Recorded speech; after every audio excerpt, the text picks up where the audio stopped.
People. Oh!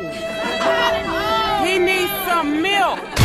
What's going on, guys? It's K-Dub here with another episode of Crypto Zombie. So today is Tuesday. Welcome back to the channel. Hope you're having a great week so far. Having a look at Bitcoin, down 1.64%. I don't have to tell you what's going on. The charts have not been looking that great for the past few months. Yesterday, we did have that dip all the way down to about the 6.5K level. We had the bounce back. This was good. People were getting exciting. Was this the bottom? So many different analysts were calling for a 6.5K Bitcoin. We did have the bounce all the way up to about $7,377. We did close the CME futures gap, but we have been rejected at that level ever since. And you can see right now, we're actually trying to push down even lower as we speak. So I, of course, want to talk about this price action short term. Are we just going to go down even lower? Was that just a temporary fake out, right? Do we got to go down to some of these lower levels, or are we actually looking for a bit of a recovery? But it might take longer than most people want to admit it might happen, right? So that's something I definitely want to talk about today. I also have some interesting topics as well. You're definitely going to want to stick around. Number one being sort of this interesting trend that's been going around on like crypto Twitter and crypto YouTube. We're going to get into kind of made a lot of people angry, but they were trying to do it for a good cause. So we're going to get into that as well. I also want to talk about the fact that there is still institutional demand. Of course, there is always over-the-counter trading, which don't forget, you never get reflected in the charts. And on top of that,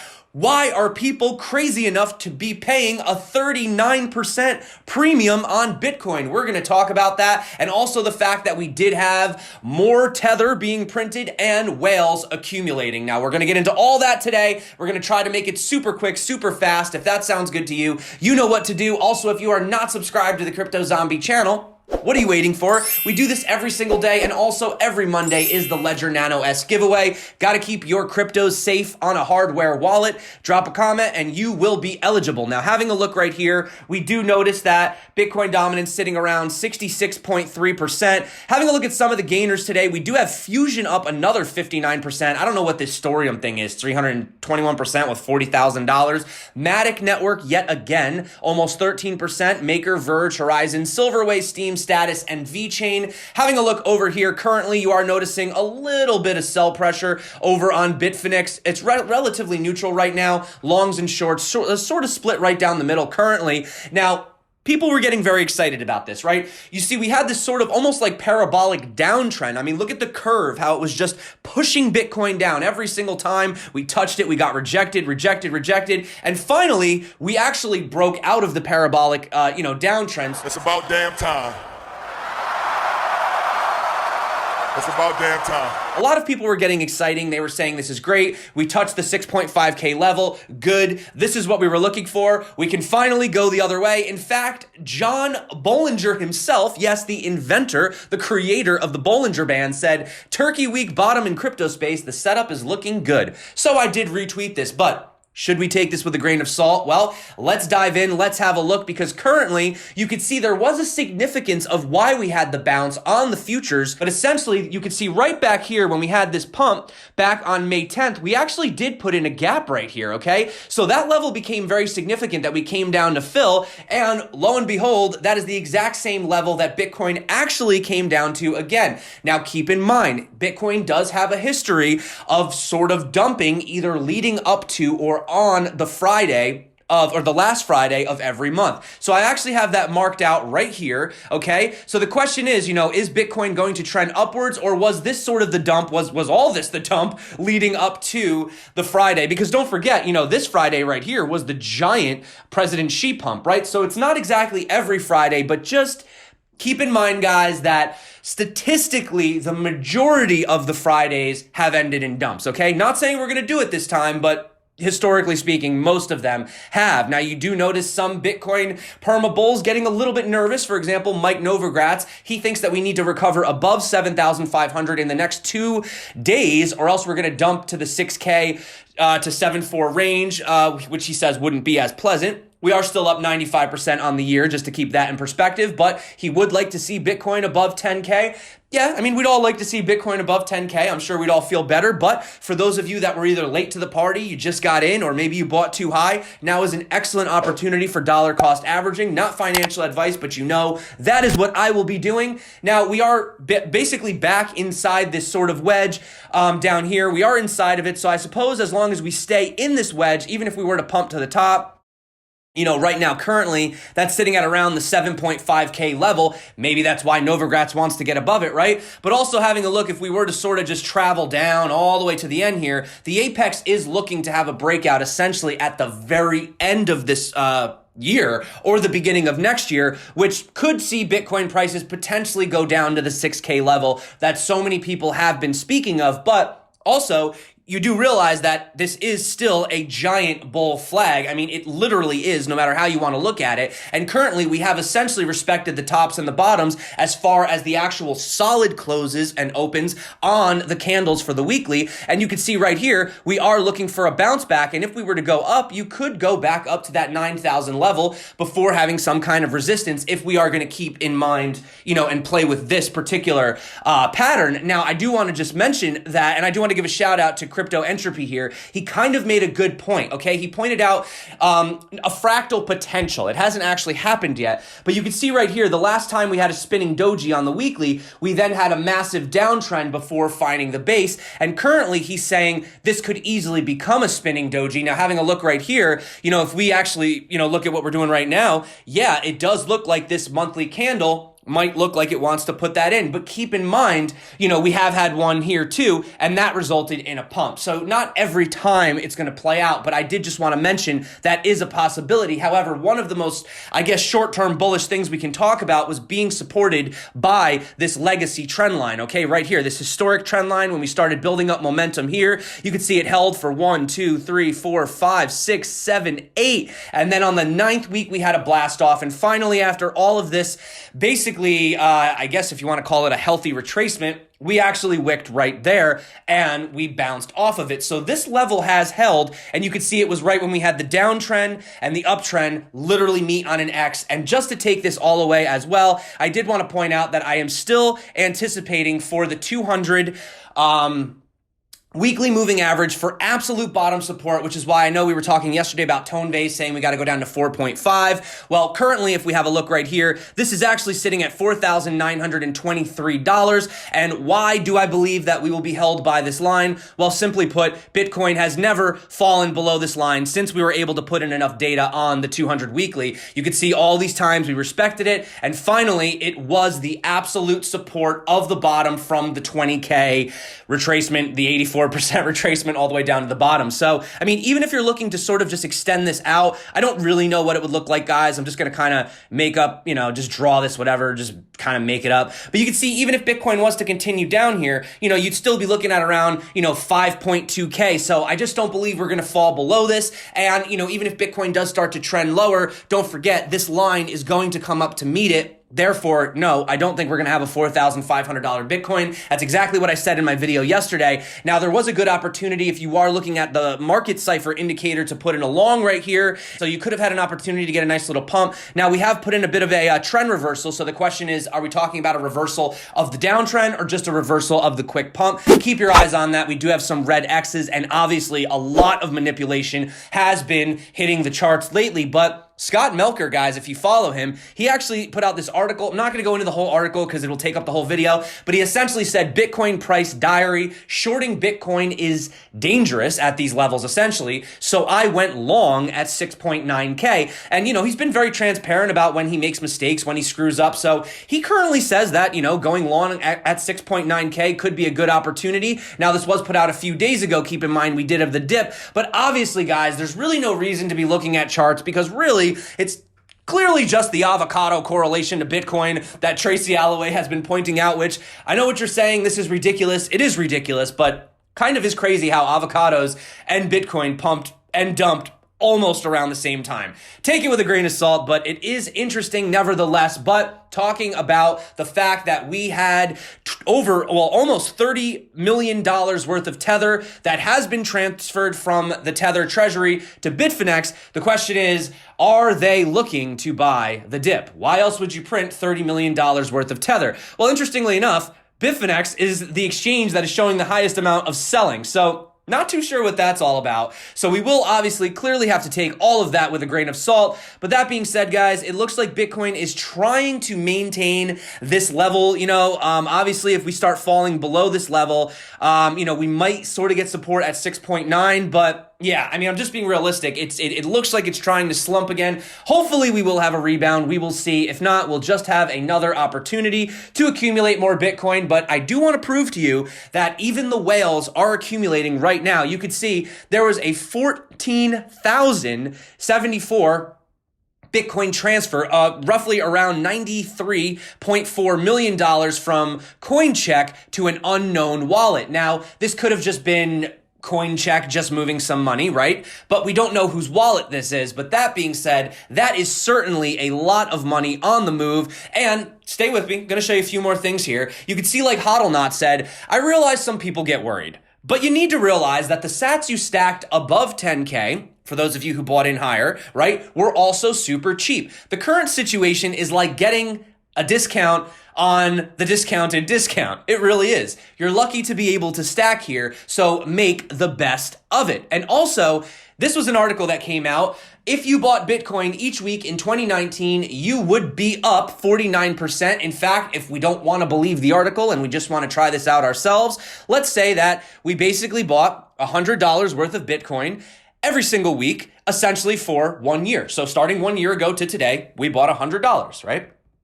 Well, you would have spent $5,300 invested total, and you would currently have $7,888, up 48.84%. Now, I know what you're saying.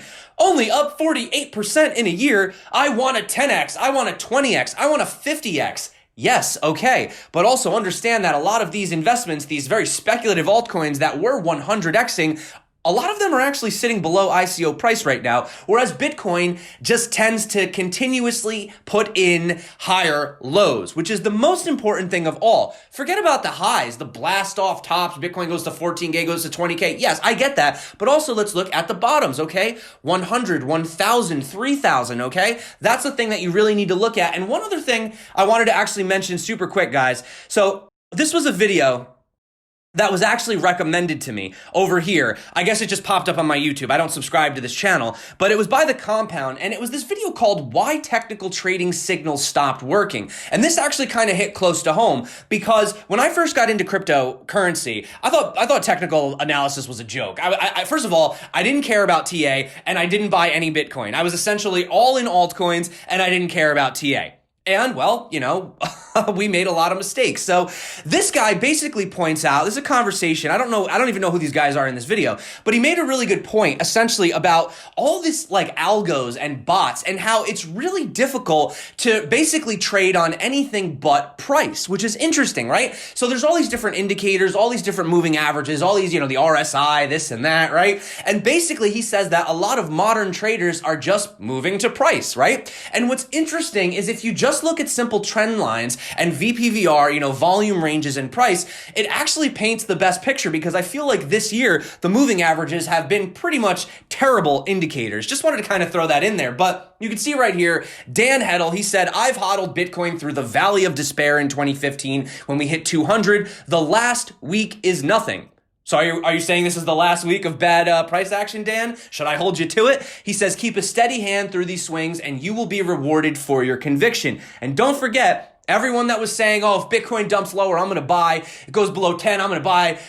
7, I'm going to buy, and now nobody wants to buy. They're scared to buy. So what are they going to do? Well, a lot of people, unfortunately, I know you're not going to do it, but, a lot of other people, they're probably going to wait again until Bitcoin breaks 10K to buy back in again, right? Whereas now is really the opportunity to be purchasing. And let's be honest, does this chart look bearish, guys? Come on, let's get with the program. We had a little bit of a correction. Bitcoin always has corrections. Correction, pullback. Even within here, it has little minor pullbacks, right? So this is just normal Bitcoin price action. And the interesting trend I wanted to talk about. Now, I was going to do it with this video today.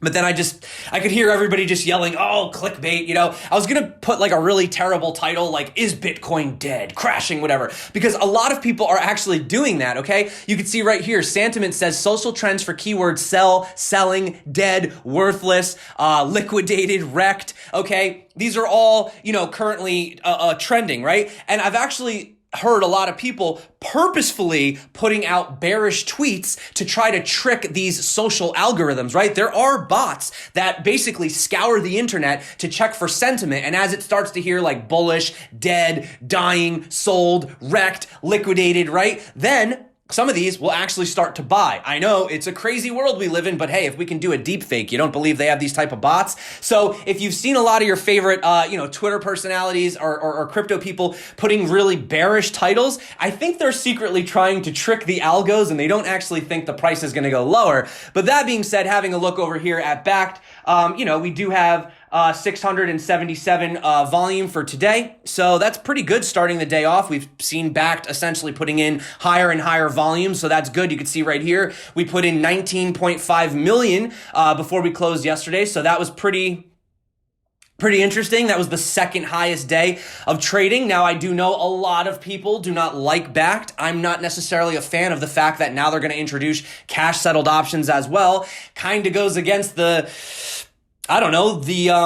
really appealing aspect of Backed, I guess you could say, right? But having a look over here, nevertheless, we have seen whales accumulating. We have seen USDT being printed. What are they buying? Well, they could be buying altcoins, right? But also, look at this over here. So obviously, it's not just Backed. You could see talking about Grayscale's product, GBTC, they have basically said that they have seen their best quarter in terms of inflow, but here is the biggest kicker. It currently costs $9.27, but the share only represents 0.0009144 Bitcoin. Little confusing, so let me just break it down for you. Essentially, they are paying a 39% premium to gain exposure to Bitcoin's price by using Grayscale. Who would be crazy enough to literally pay 39% premium on Bitcoin even after it's fallen 50%? Well, they say the reason is fairly simple. By owning GBTC shares, investors receive exposure to Bitcoin's price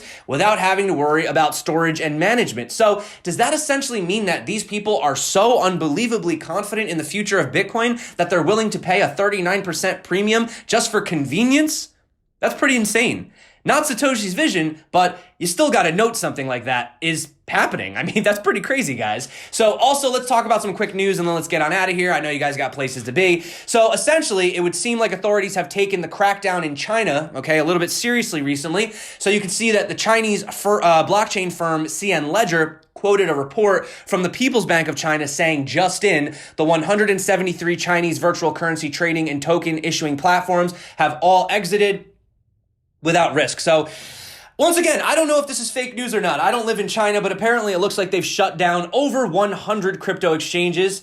That's a lot. So it sounds like they're definitely pretty damn serious. Now, let's end on some altcoin news for the day. You can see that the Bitcoin dominance has been actually ultimately trending up. We did have a bit of a dip here.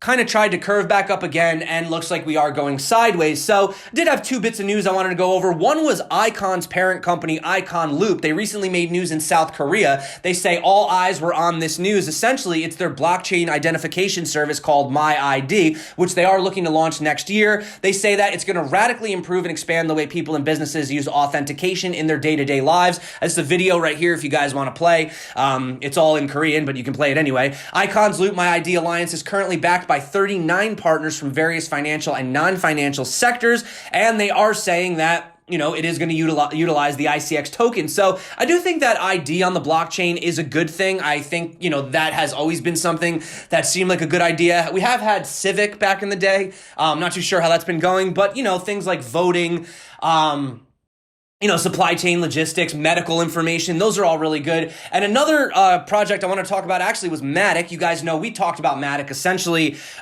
damn near at the bottom. I mean, we put out our video at the absolute bottom of the MATIC price. And you see they are engaging in collaboration with the upcoming Launchpad project Troy. Now, why I wanted to bring them up right here is they basically finally broke out of this sort of green trading range that they've been trading in recently. And you can see right here, this purple level was the first to really break above, but once they finally got above literally like the 20-cent level, you can see it basically just started exploding. So could MATIC be looking to set some new all-time highs? It's possible, but keep your eyes on the 20-cent level, because if MATIC does fall below 20 cents, it does risk the possibility of getting stomped out again around 16 cents, maybe traveling sideways for a little bit for accumulation. But as you guys know, MATIC is one of the altcoins that I actually do hold a decent amount of. I do believe in scaling solutions. I think they're very necessary.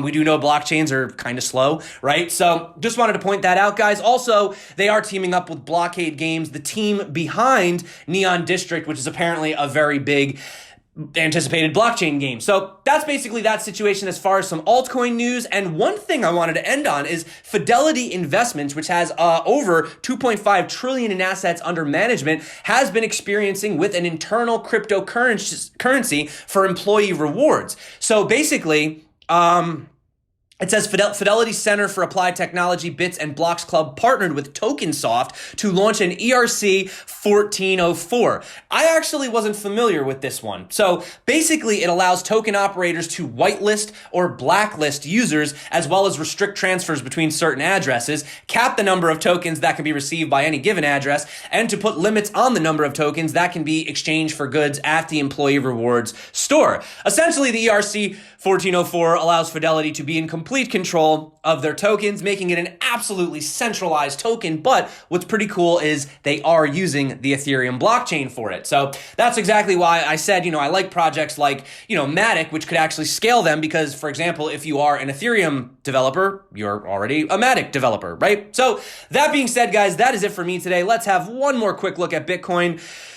Trying to push down, guys. So we will see. Like I said, we do have the last Friday of the month approaching. Last Friday, we had the President Xi pump, but that was circumstantial. Will it happen this time? Let me know what you think below. That being said, guys, happy to go slightly lower. I don't mind. Accumulate. We can go sideways for the next couple months till the halving. No problem. But the question is, will you guys be able to stick around during such boring times? And what will you do?